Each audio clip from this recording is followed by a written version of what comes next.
లూకా సువార్త 2వ అధ్యాయంలో 12-14 వచనం మనం చదివితే, ప్రభు వారు జన్మించినప్పుడు వారు ప్రభువుని స్తోత్రిస్తూ వచ్చినారు, ప్రభువుని ఆరాధిస్తూ వచ్చినారు.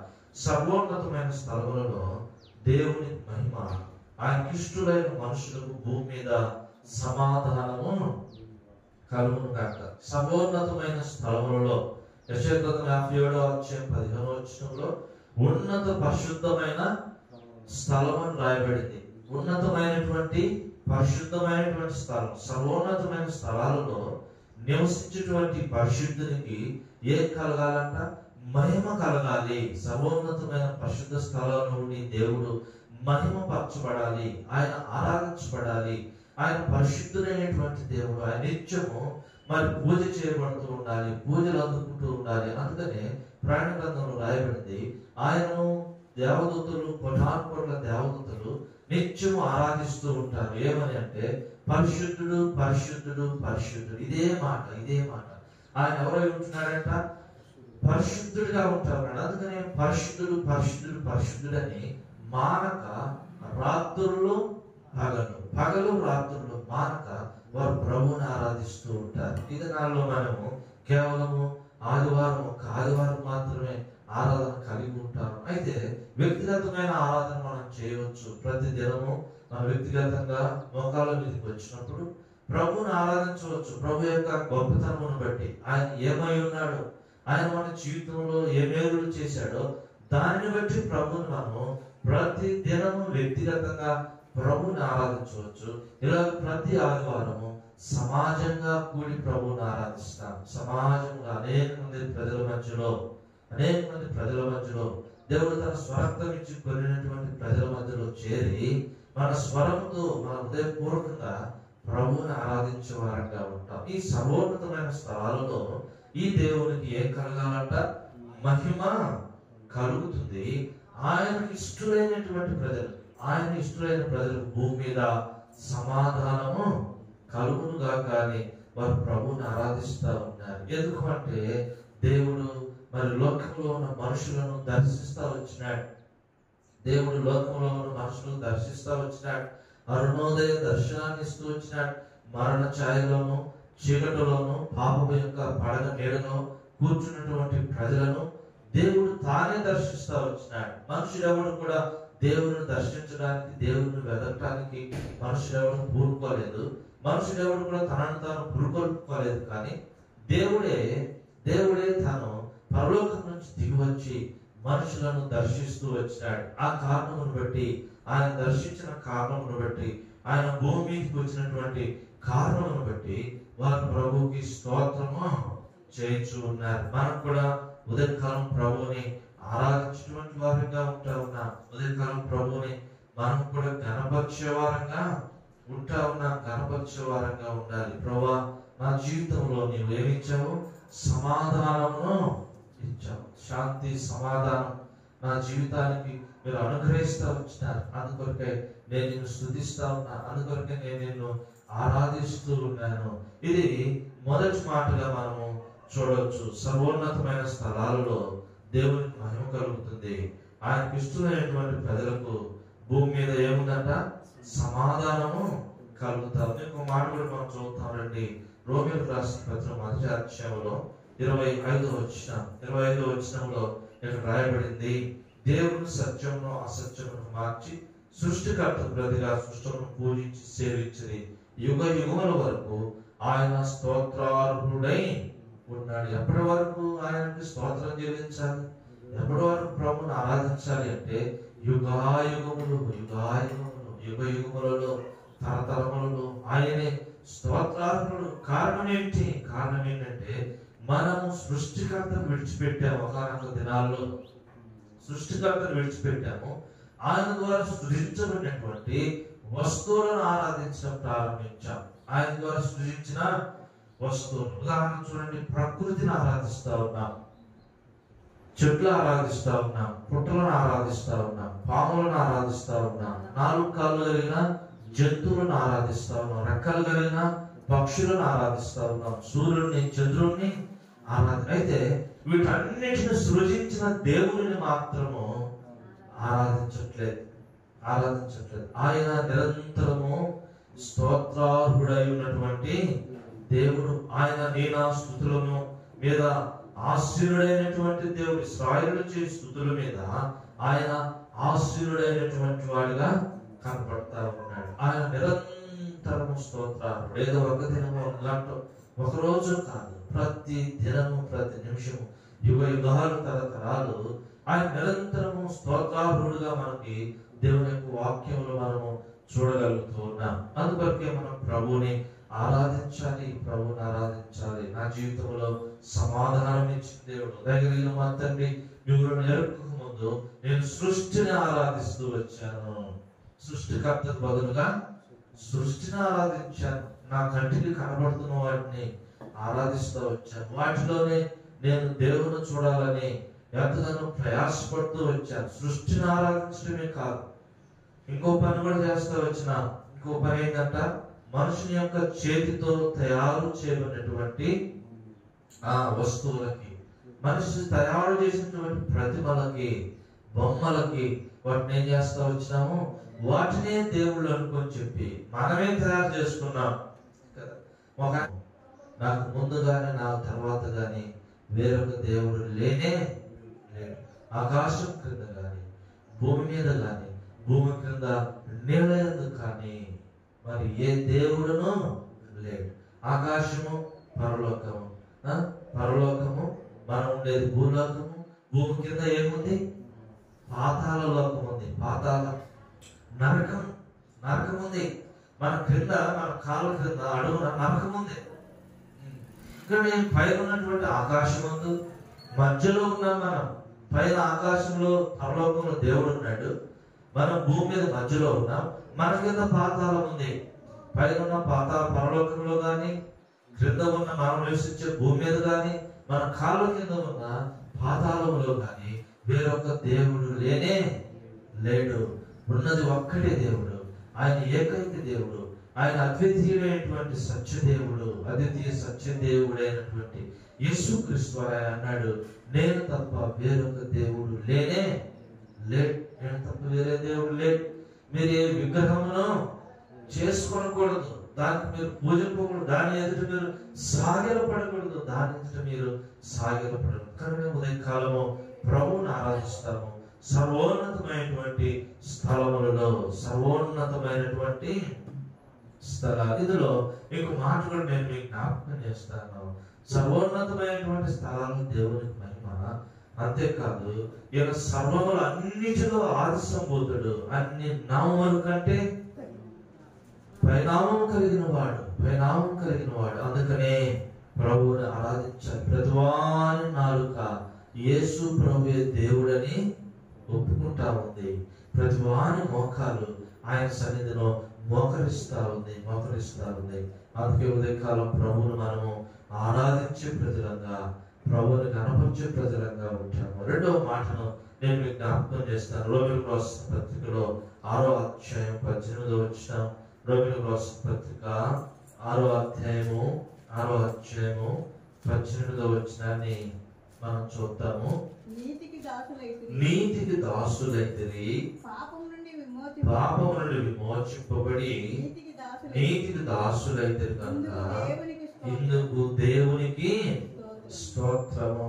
రెండవది ఏంటంట, ఆయన మొదటిది దర్శనమిచ్చాడు, అరుణోదయ దర్శనమిచ్చాడు. మరణ ఛాయలో కూర్చున్నాం, పాపం యొక్క పడగ నీడలో కూర్చున్నాం. ఈ లోకం యొక్క సృష్టిని ఆరాధిస్తూ, అలాగూ తెలియని దానిని ఆరాధిస్తూ వచ్చిన ప్రజలు. అయితే దేవుడు దర్శించాడు, ఆయన శరీరము ధరించాడు, లోకంలోకి వచ్చాడు, నీకు నాకు ప్రత్యక్షపరచబడుతూ వచ్చాడు.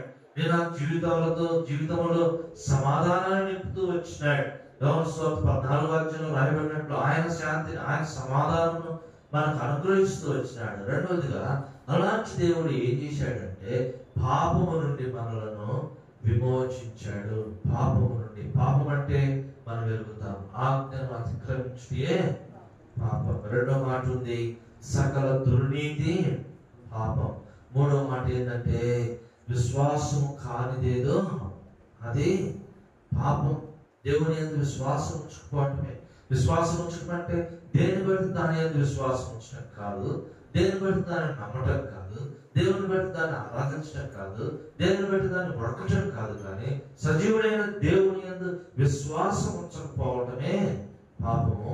ప్రభు అన్నాడు, నన్ను నమ్మకపోవటమే పాపం, దేవుని నమ్మకపోవటమే, యేసును నమ్మకపోవటమే పాపం. అందుకంటే ఏ భేదము లేదు, అందరూ పాపం చేశారు. చూడండి, ఒకటి దేవునికి దూరంగా ఉండటం, ఆయన విశ్వాసం ఉంచకపోవడం పాపం అయితే, రెండవది మానవుని యొక్క జీవితంలో తల్లి గర్భంలో నుండి పాపంగా ఉన్నాడు, తన క్రియలను బట్టి పాపిగా మార్చబడుతూ వచ్చినాడు, పాపిగా మార్చబడుతూ వచ్చింది. కాబట్టి పాపం ఈ విధంగా మనకు సంక్రమిస్తూ వచ్చింది, తల్లిదండ్రుల నుంచి వారసత్వం వచ్చింది. రెండవది మనము దేవుని యందు విశ్వాసం ఉంచకపోవటం. ఏ దేవుడు? నిజమైన దేవుడు యేసుక్రీస్తు వారిని విశ్వసించకపోవటమే పాపముగా మనకు కనపడతారు. ఇక్కడ మనం చూస్తే ఇక్కడ ఏం రాయబడిందంటే, మరి పాపము నుండి విమోచింపబడి నీతికి దాసులైతే అందుకు దేవునికి స్తోత్రం. రెండవ స్తోత్రం ఎందుకు చెల్లించాలంట? రెండవ స్తోత్రం ఎందుకు చెల్లించాలి? దేవుడు మనలను పాపము నుండి బయటకు తీసుకుని వచ్చాడు, తన యొక్క నీతికి వారసులంగా చేశాడు, నీతికి వారసులుగా చేశాడు. ఆయన నీతిమంతుడైనటువంటి దేవుడు. యోహాను పత్రిక 1వ అధ్యాయంలో ఆయన నమ్మదగిన వాడు, నీతిమంతుడు. ఆయన నమ్మదగిన వాడు, నీతిమంతుడు కనుక యేసు రక్తము ప్రతి పాపము నుండి మనల్ని కడిగి పవిత్రులుగా చేసింది, పవిత్రులుగా చేసింది, నీతిమంతులుగా చేసింది. ఒకప్పుడు గత జీవితంలో రోమా 3:11 రాయబడింది, నీతిమంతుడు లేడు, ఒక్కడును లేడు. మనం ఎవరు అంటే దుర్నీతి పరులం, అనీతిమంతులం. పేతురు రాసిన 1వ పత్రికలో పేతురు ఈ మాటను జ్ఞాపకం చేస్తాడు. చౌదవ మాట రండి, పేతురు రాసినటువంటి పత్రికలో ఒక మాట జ్ఞాపకం చేస్తాను. పేతురు తన వ్యక్తిగత అనుభవంలో నుంచి మరి సందర్భాన్ని జ్ఞాపకం చేశాడు. చూడండి, 1 పేతురు రాసిన పత్రిక 3వ అధ్యాయం 18వ వచనం, ఏలయనగా మనలను దేవుని యొద్దకు తెచ్చుటకు అనీతిమంతుల కొరకు నీతిమంతుడైన క్రీస్తు శరీర విషయంలో సంపబడి ఆత్మ విషయంలో బ్రతికింపబడి పాపముల విషయంలో ఒక్కసారే శ్రమ పడుతూ వచ్చినాడు. పాపముల విషయంలో ఒక్కసారి శ్రమ పడుతూ వచ్చినాడు. 2వ అధ్యాయం 24 కూడా చదువుతాం. మనం పాపముల విషయమై చనిపోయి నీతి విషయమై జీవించున్నట్లు, నీతి విషయమై జీవించినట్లు ఆయన తానే తన శరీరమందు మన పాపములను మ్రాణ మీద మోసుకొనెను. ఆయన పొందిన గాయముల చేత మీరు స్వస్థత పొందుతూ వచ్చిన, మన పాపములను మ్రాణ మీద మోసుకుంటూ వచ్చినాడు. దేనికంటే దేవుడు మోస్తూ వచ్చినాడంట, మనము పాపము విషయమే చనిపోయి, పాపము నుంచి విడుదల పొంది, పాప విషయమే చనిపోయి మరి నీతి విషయమే జీవించాలి. దేవుని కొరకైన విశ్వాస సంబంధమైన నీతి. చౌదమ్మ మాట్లాడి రోమిలకు రాసినటువంటి పత్రిక, రోమిలకు రాసిన పత్రికలో దేవుని యొక్క వాక్యం మాట జ్ఞాపకం చేస్తానండి. రోమిలకు రాసిన పత్రిక 4వ అధ్యాయం, రోమిలకు రాసిన పత్రిక 4వ అధ్యాయం 13వ వచనం, అతడు లోకమునకు వారసులను వాగ్దానం అబ్రహామునకైనను అతని సంతానముకైనను ధర్మశాస్త్ర మూలంగా కలగలేదు గాని విశ్వాసము వలన నీతి మూలముగా కలిగను. విశ్వాసము చేత మనల్ని దేవుడు ఏం చేశాడంట? నీతిమంతులుగా చేశాడు. చూడండి 25వ వచనం, ఇదే అధ్యాయంలో 25వ వచనం, ఆయన మన అపరాధముల నిమిత్తం అప్పగించబడి మనం నీతిమంతులనుగా తీర్చబడుటకై లేపబడెను. చూడండి, ఇంతకేమో మనం ఏం చదువుతూ వచ్చాము, ఆయన మన పాపల ప్రాణ మీద మోసుకుంటూ వచ్చాడంట. ఎందుకంటే మనము నీతి విషయమై జీవించబడినట్లు, నీతి విషయమై జీవించినట్లు. ఇక్కడ ఏమంటున్నాడు? మనము నీతిమంతులుగా తీర్చబడాలి. నీతిమంతులు ఒక పాపి నీతిమంతులుగా తీర్చబడాలి.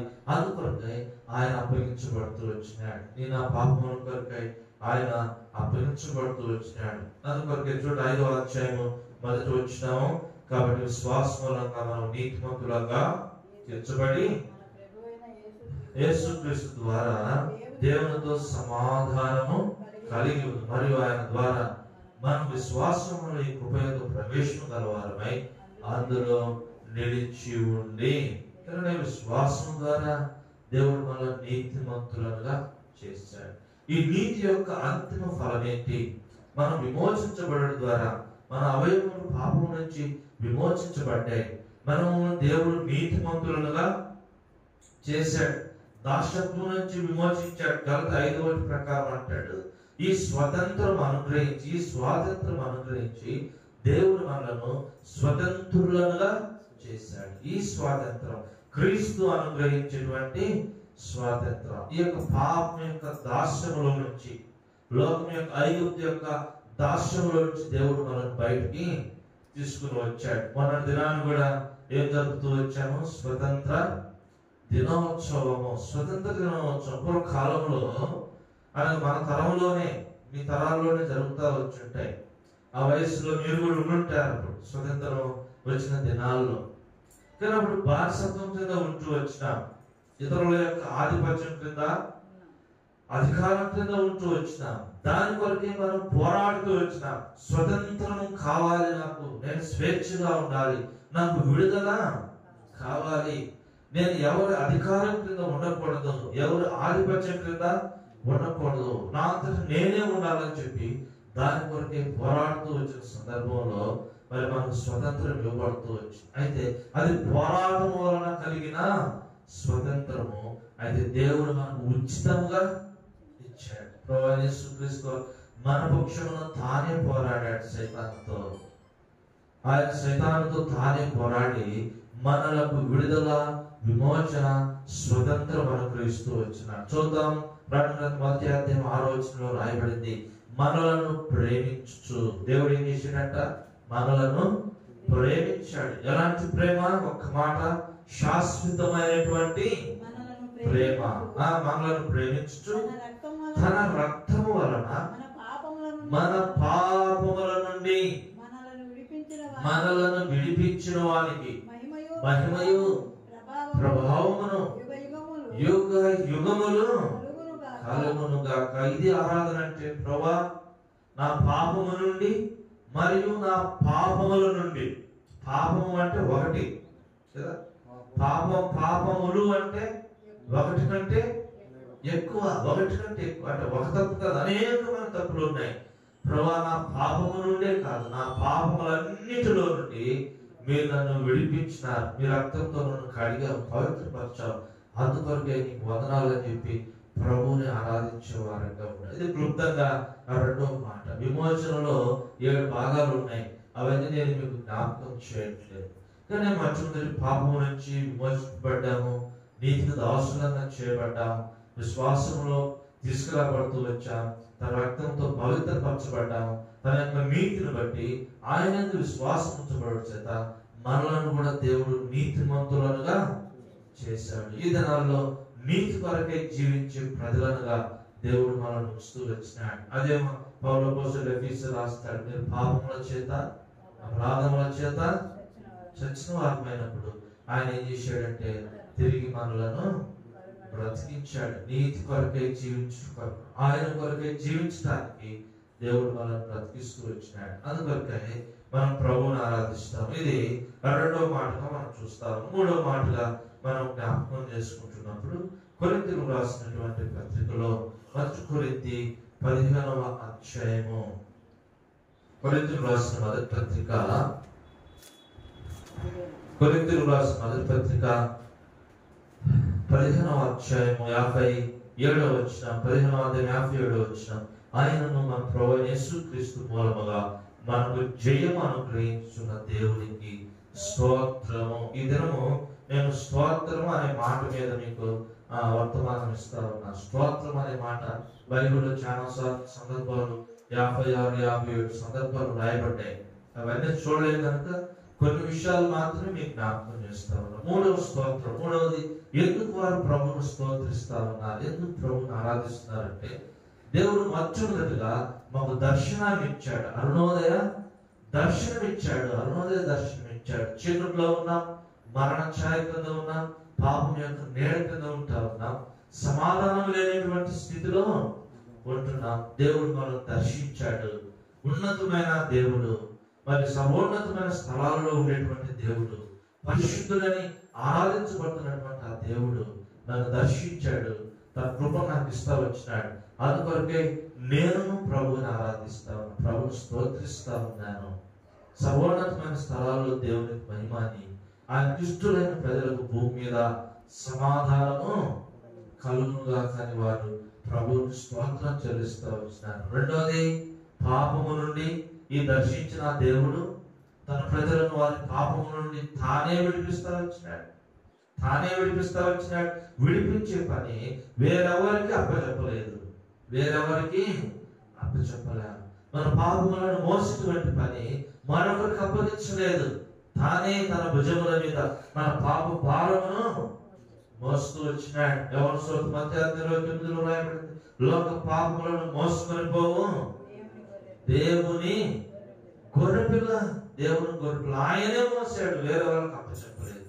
ఆయనే మనలను పాపము నుంచి విమోచించాడు. తన రక్తముతో మనలను కడిగాడు, పవిత్రపరిచాడు, మనలను నీతిమంతులనుగా చేశాడు, ఆరాధకులనుగా చేశాడు. ఈ దినం ప్రభువును ఆరాధించి అనుభవం తీసుకుని వచ్చినాడు. అది రెండవది. అందుకొరకే ప్రభువుకు స్తోత్రం చెప్తా ఉన్నాం. దేవుడు విమోచించి నీతికి దాసులనుగా చేశాడు, అందుకొరకై స్తోత్రము అనే మాట. ఈ నీతి యొక్క అంతిమ ఫలము పరిశుద్ధత అనే మాట మనం చూడగలుగుతాం. ఇక్కడ మూడో మాట మనం జ్ఞాపకం చేసుకున్నప్పుడు, ఇలాగ విమోచించబడినటువంటి ప్రజలకు దేవుడు ఏమిస్తా ఉన్నాడంట? ఇలాగ విమోచించబడినటువంటి ప్రజలకు దేవుడు ఏమిస్తున్నాడంటే, మూడవదిగా ఆయన జయమును అనుగ్రహిస్తా ఉన్నాడు. అదే మాట మనం చదువుతున్నాం. ఆయనను మన ప్రభువైన యేసుక్రీస్తు మూలముగా మనకు జయం అనుగ్రహించిన దేవునికి స్తోత్రము కలుగును గాక. మనకు జయం అనుగ్రహిస్తా ఉన్నాడు. మూడవది, అందుకొరకే దేవుని స్తుతించాలి, దేవుని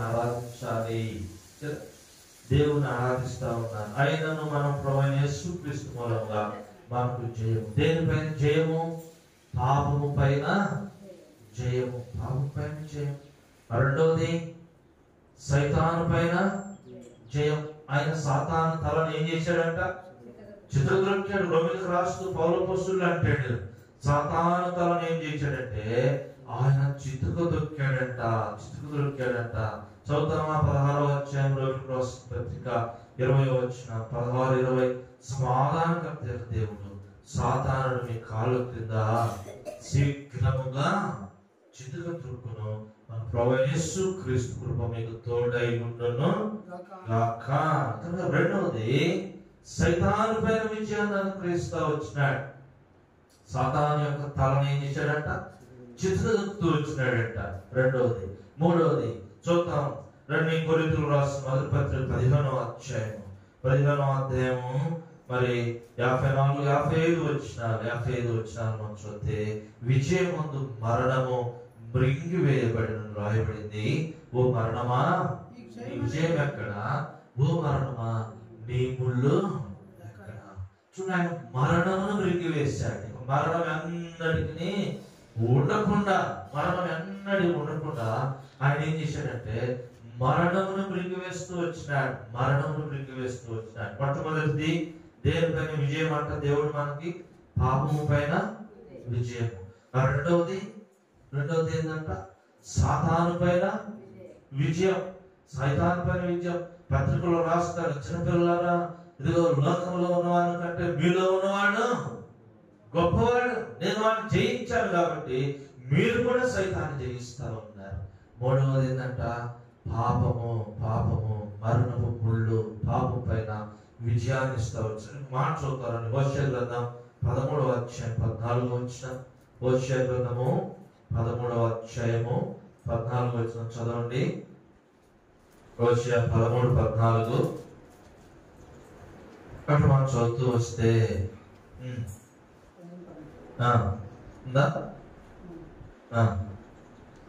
ఆయనను పాతాళములో నుండి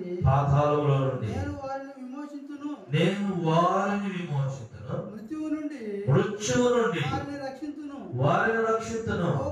ఓ మరణమా నీ విజయం ఎక్కడ? ఓ మరణమా నీ ముళ్ళు ఎక్కడ?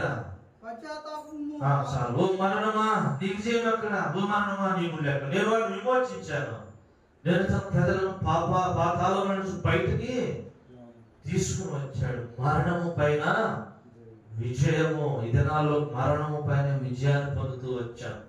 ఇది ఆత్మ సంబంధమైన మరణం. భౌతికమైన మరణాల గురించి మాట్లాడట్లేదు వాక్యం ఈ సందర్భంలో. ఆత్మ సంబంధమైన మరణం, భౌతికమైన మరణం ఉంది. నీవు మట్టి నుంచి తీయబడినవి కనుక తిరిగి ఏమవుతావు? మట్టిలోనే వెళ్ళిపోతావు. ఇది భౌతికమైన మరణం. అయితే యోహాను సువార్త 5వ అధ్యాయము 24వ వచనం, యోహాను సువార్త 5వ అధ్యాయము 24వ వచనం ఏమి జ్ఞాపకం చేస్తా ఉందంటే, కాగా చదువుతారా? 5వ అధ్యాయం 24వ వచనం యోహాను సువార్త చదివితే, నా మాట విని నన్ను పంపిన వాని యందు విశ్వాసం ఉంచువాడు నిత్య జీవం కలవాడు, వాడు తీర్పులోనికి రాక మరణములో నుండి, చూడండి, మరణములో నుండి జీవములోకి వెళ్ళిపోయినాడు. అంటే ఉద్దేశం ఏంటంటే మరణమును దాటివేస్తా ఉన్నాడు. మరణమును దాటివేస్తా వచ్చినాడు. మరణాన్ని నుంచి తప్పించుకుంటూ వచ్చినాడు. మరణం పైన విజయాన్ని పొందుతూ వచ్చినాడు. అందుకే ప్రభువుని ఆరాధించాలి. పాపముల నుంచి విమోచింపబడటమే కాదు కానీ ప్రతిదినం ఆయన మనకు విజయవంతమైన జీవితాన్ని ఇస్తా ఉన్నాడు. విజయవంతమైన జీవితం. ఇంకో మాట నేను జ్ఞాపకం చేస్తాను. 4వ మాటగా దేనిపైన విజయము? యోహాను సువార్త 2:16వ అధ్యాయము, యోహాను సువార్త 16వ అధ్యాయము 33వ వచనం అనుకుంటాను. చూద్దామా? యోహాను సువార్త 16, నా యందు మీకు సమాధానం కలుగునట్లు ఈ మాటలు మీకు చెప్తున్నాను. లోకములో మీకు శ్రమ కలుగును, ఆయనను ధైర్యం తెచ్చుకోండి. నేను లోకమును, చూడండి, ఒకటి ఏం జయించాడంట? పాపమును జయించాడు. రెండవది ఏం జయించాడంట? సైతానును జయించాడు. మూడవది మరణమును జయించాడు. 4వది ఏమాట చెప్తున్నాడు? నేను లోకమును జయించాను. లోకమును జయించాడు. ఏముందంటే లోకములో? యోహాను రాసిన మొదటి పత్రిక 2వ అధ్యాయం 16-17 వచనాలు. యోహాను రాసిన మొదటి పత్రిక 2వ అధ్యాయం 16-17 వచనాలు మనం చూస్తే, లోకములో ఉన్నదంతా లోకములైనను లోకములో ఉన్న వాటినైనను ప్రేమింపుకుని ఎవడైనను లోకమును ప్రేమించినాడు తండ్రి ప్రేమ వారిలో ఉండదు. లోకములో ఉన్నదంతయు అనగా శరీరాశ, నేత్రాశ, జీవపు డంబము, ఇవన్నీ తండ్రి వలన పుట్టినవి కాదు, అవి లోక సంబంధమైనవి, దాని ఆశను గతించిపోచున్నవి. దేవుని చిత్తమును జరిగించువాడు నిరంతరము. చూడండి, లోకము దాని ఆశ గతించిపోతా ఉంది. లోకం యొక్క ఆశలు తండ్రి వలన పుట్టినవి కావు. ఈ లోకం యొక్క నటన ఏం చేయబడుతుందంట? గతించిపోతా ఉందంట. లోకం యొక్క నటన కదా. ఈ లోకం అంతా కూడా ఏ నటన అంట? 3 నాళ్ళ ముచ్చట పాడుతూ ఉంటాం. 3 నాళ్ళ ముచ్చట కోసం ఈ మనిషి పడే తపన చూడరా, ఈ మనిషి పడే తపన చూడరా. ఈ లోకం యొక్క నటన గతించిపోతా ఉంది. లోకము గతించిపోతా ఉంది. ఈ లోకము నాశనం చేయబడుతుంది. అయితే ప్రభువు అన్నాడు, నేను లోకమును జయించి ఉన్నాను. లోకమును జయించాను. మనలను కూడా విజయవంతమైన జీవితంలో ప్రభు నడిపిస్తా ఉన్నాడు. ఒక మాట నేను మీకు జ్ఞాపకం చేస్తాను. రండి మరొకసారి మాట చూద్దాం. కొరింథీయులకు రాసిన మొదటి పత్రిక 15వ అధ్యాయము 15వ అధ్యాయము 57వ వచనంలో ఈ మాట మనం చదివాము. చూద్దాం. ఆయనను మన ప్రభువైన యేసుక్రీస్తు మూలముగా మనకు జయము అనుగ్రహించుతున్న దేవునికి స్తోత్రము.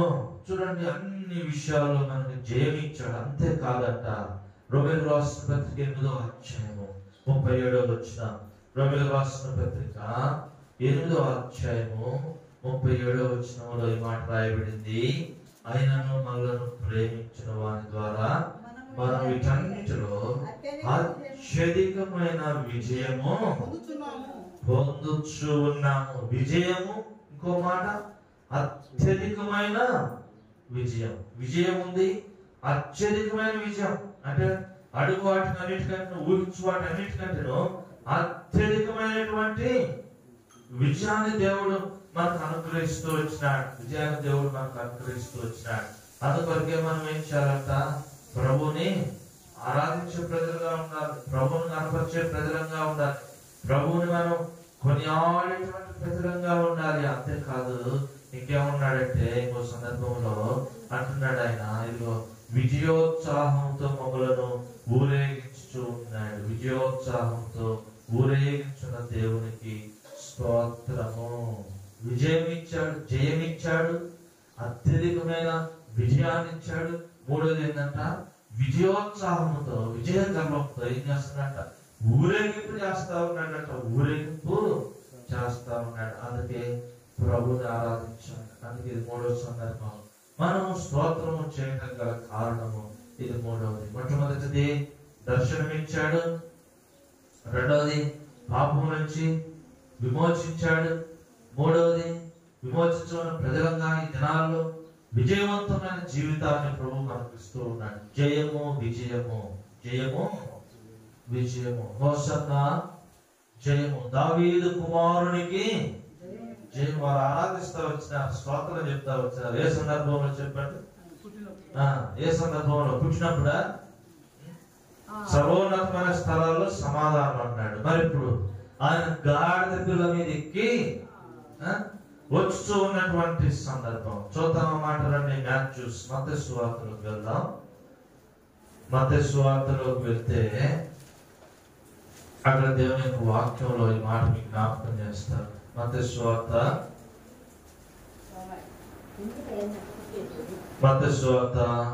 21వ అధ్యాయంలో 21వ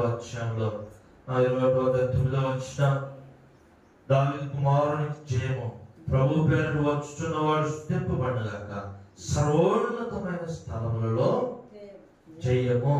ఇందాక ఒక మాట మీకు జ్ఞాపకం చేశారు. లూకాసు వార్త 2వ అధ్యాయం 14వ వచనం. సర్వోన్నతమైన స్థలాలలో దేవునికి ఏముందంట? సర్వోన్నతమైన స్థలములలో దేవునికి మహిమ. అక్కడ ఆగుతాం, ఇక్కడ చదువుతాం మళ్ళా. మత్తయి సువార్త 21వ అధ్యాయం 9వ వచనంలో సర్వోన్నతమైన స్థలములలో ఏముందంట? జయము. ఇందాకేమో మహిమ ఉంది, సర్వోన్నతమైన స్థలాల్లో మహిమ ఉంది. రెండవది సర్వోన్నతమైన స్థలములలో జయం ఉంది, జయము విజయం ఉంది, విజయం ఉంది కదా.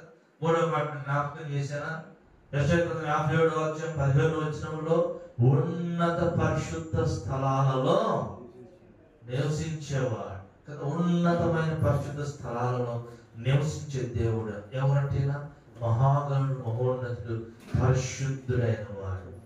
పరిశుద్ధుడైన వాడు ఉన్నత పరిశుద్ధ స్థలాలలో పరిశుద్ధత ఉంది, మహోన్నతమైన పరిశుద్ధత ఉంది, మహోన్నతమైన మహిమ ఉంది, మహోన్నతమైన జయము ఉంది. జయాన్ని దేవుడు మనకి అనుగ్రహించి మనల్ని ఏం చేస్తా ఉన్నాడంట? ఊరేగిస్తూ ఊరేగిస్తూ ఊరేగిస్తూ వేడుకకు బాహటముగా కనపరుస్తాడు. అందరి ఎదుట దేవుడు ఏం చేస్తున్నాడంట? ఆయన అందరి బిడ్డలను ఆయన ఊరేగించడమే, ఊరేగింపు పడటమే కాదు కదా. ఇక్కడ చూడండి, విచిత్రమైన పని ఏంటంటే, సాధారణంగా కొంతమంది వారు ఊరేగించబడతారు, వారు ఎక్కువ ఊరేగించబడతా ఉంటే సంతోషపడతా ఉంటారు, వారి పక్కన ఎవరు ఉండకూడదు. కానీ దేవుడు ఏం చేస్తున్నాడు తెలుసా? ఆయన ఊరేగించబడటమే కాదు, ఆయన బిడ్డలైన మనలను కూడా ఊరేగిస్తూ ఉన్నారు. విజయవంతమైన జీవితం. మూడవది అందుకే ప్రభుని ఆరాధిస్తారు. నాలుగో మాట జ్ఞాపకం చేసుకుంటాం. నాలుగోది ప్రకటన గ్రంథం 5వ అధ్యాయం.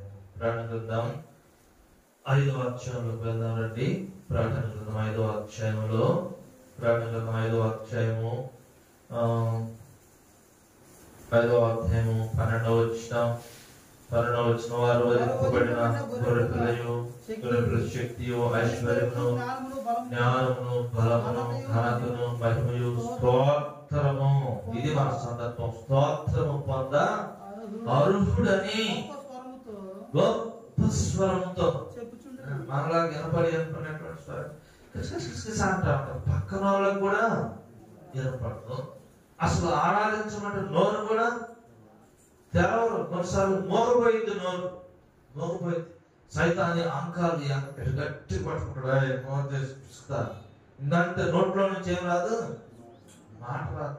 వీళ్ళు ఏం చేస్తున్నారు? ఎట్లా ఆరాధిస్తా ఉన్నారు?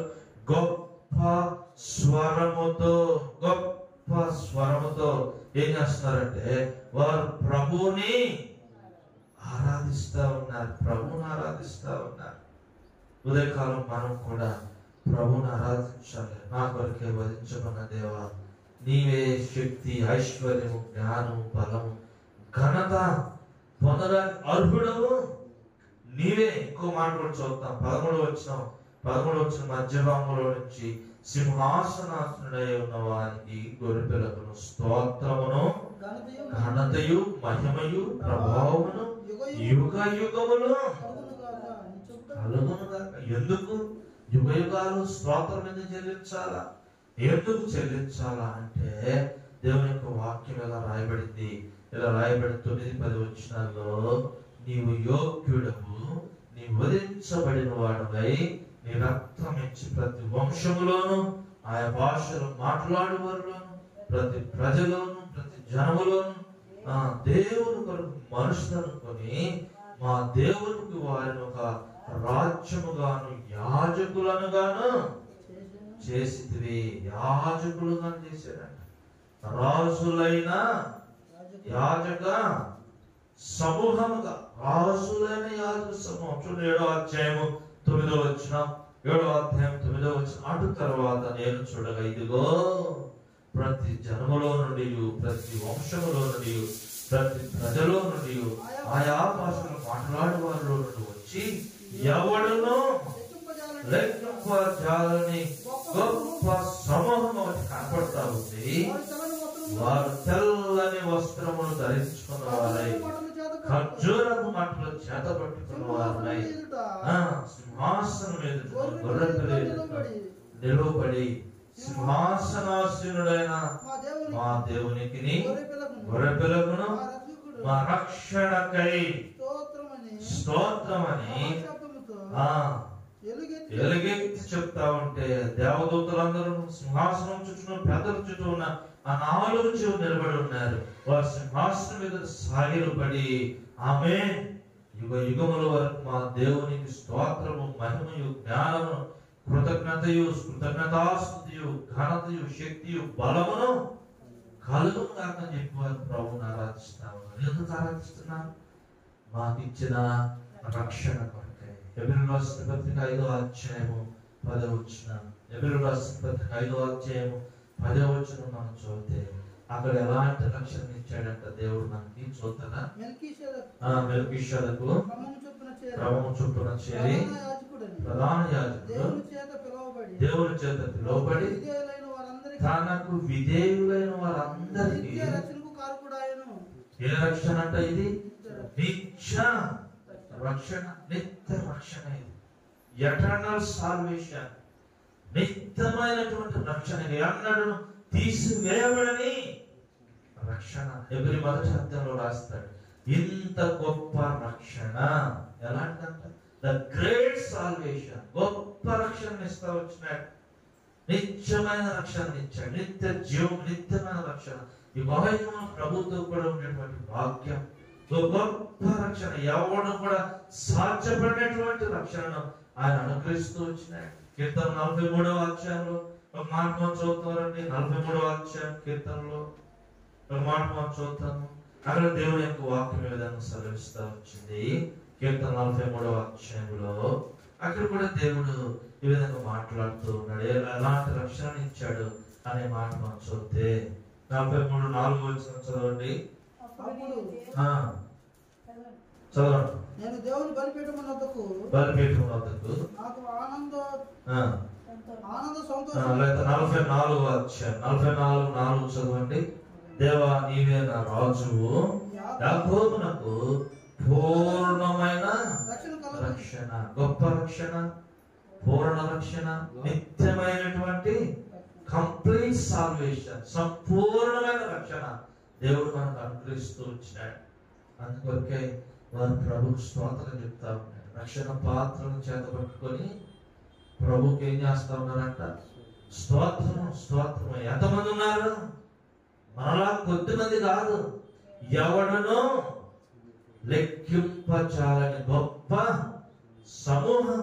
ఆయా రకాలైన భాషల్లో నుంచి, ఆయా రకాలైన ప్రజల్లో నుంచి, ఆయా రకాలైన వంశావళిలో నుంచి తీసుకురబడిన వారు, తన రక్తం చేత కడుగుబడిన వారు, ఒక కుటుంబముగా, ఒక రాజ్యముగా, ఒక అధికారం కింద తీసుకొచ్చిన ప్రజలుగా వారు ప్రభువును ఆరాధిస్తా ఉన్నారు. అదే పేతురు అపోస్తలుడు జ్ఞాపకం చేశాడు. ఆశ్చర్యకరమైన తన వెలుగులోని మనం నడిపించి మనను రాజులైన యాజక సమూహమును, దేవుని సొత్తైన జనమును, పరిశుద్ధమైనటువంటి జనముగా, దేవుని సొత్తైనటువంటి ప్రజలుగా దేవుడు చేస్తూ వచ్చినాడు. మొదటి పేతురు 2:9. అందుకే ప్రభువును ఆరాధించాలి. ఎందుకు స్తోత్రం?